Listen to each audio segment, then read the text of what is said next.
These tapioca croquettes would make a great appetizer or a side dish. Let's see what's cooking. Let's get the facts. Let's see what's cooking. It's time for Yo-Yo Max 12. Hello everyone! Starting off with 4 cups of milk and a large pot on the stove. You're going to bring your milk to a simmer over medium-low heat, and then you're going to add in 2 cups of small white tapioca pearls.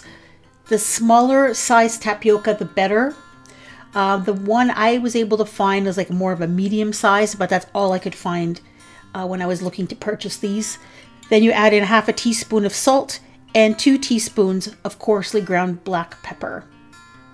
And then you're going to bring this back up to a gentle simmer over medium-low heat, stirring constantly until it looks like it's cooked oatmeal texture.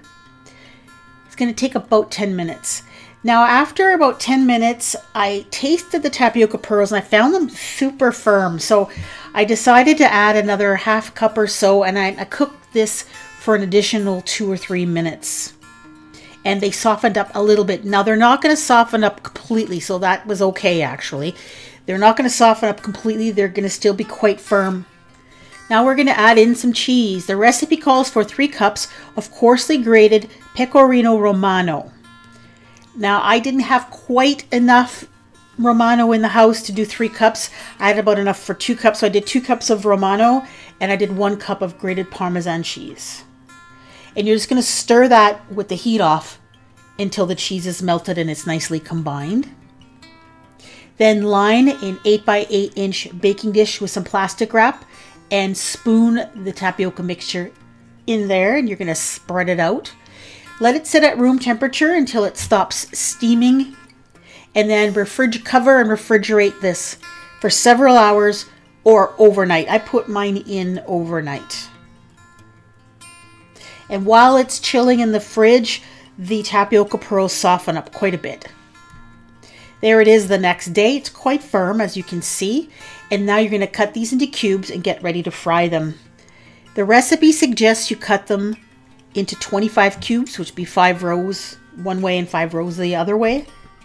And that's actually a pretty good size. And then you need to fry these in hot oil until they're brown on all sides, and you're going to cook it in batches. So I put about half of those cubes in this frying pan, and people, read your recipe carefully. I had read this recipe the day before I had started frying these, and I kind of forgot what it said. I had the recipe on hand, but I didn't read it again before I started frying them, and it ended up with a little bit of a disaster. As soon as I started frying these, I realized that something terrible was happening. They were disintegrating. They were just a gooey mess, gooey, oily mess.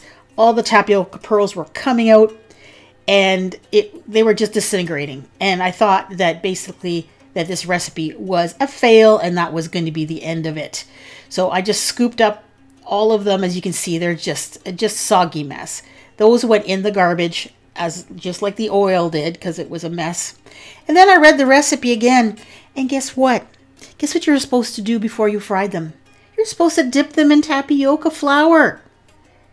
Coat them in tapioca flour. So that's what I did. The remaining half of the recipe, I coated those cubes in tapioca flour, and I actually cut the cubes, some of them in half, because I didn't have very many left after my disaster. So I coated these in tapioca flour, and you shake off the excess, and then it's time to try to fry these again.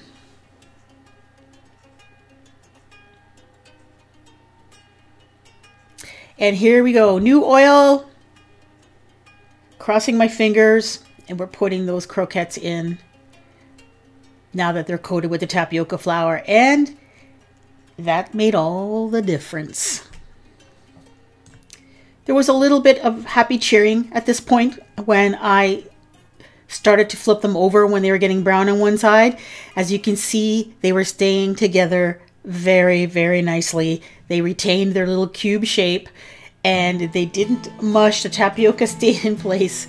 And once you cook them on both sides, or all sides are nice and brown, You're going to put them on a rack, immediately sprinkle them with a little bit of salt, and you can add a sprinkling of Parmesan or more Romano cheese on top at this point and serve them immediately. Now I had one that kind of fell apart, but the rest of them stayed together very, very nicely. They're not super firm when you pick them up. They're a little bit squishy, but you do have that crispy coating on the outside, and the center is nice and squishy and delicious. These I made for Christmas Day. I had my family come over and I had these out on the counter because I just made them, and my intention was to make them and then reheat them at dinner time. But they were eaten before dinner because people tried them and they absolutely loved them, and they were gone. And I wish I would have had more of them. So you can see the center is soft and cheesy and delicious. They taste a lot like potato croquettes, because tapioca is kind of bland anyway. They have that nice peppery flavor in them with the Romano cheese. They are delicious. They make a fantastic appetizer or even a side dish.